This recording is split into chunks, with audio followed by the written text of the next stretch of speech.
ఎప్పుడెప్పుడు వినాలి అని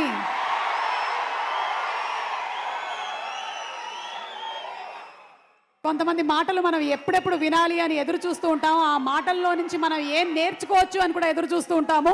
అలాంటిదే మా త్రివిక్రమ్ గారి మాటలు. మరి త్రివిక్రమ్ గారిని మాట్లాడవలసిందిగా రిక్వెస్ట్ చేస్తున్నాము. సార్,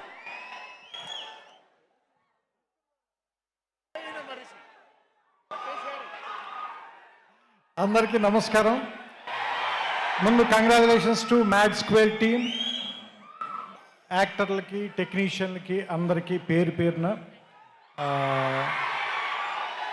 మన ఇంటి ఫంక్షన్లో మన వాళ్ళని మనమే పొగుడుకోవడం అనేది కొంచెం ఇబ్బందిగా ఉంటుంది. అందుకని నేను ఎక్కువ మాట్లాడట్లేదు. నేను ఒకే ఒక్క విషయం చెప్పి నేను ఈ ఉపన్యాసం ముగిస్తాను.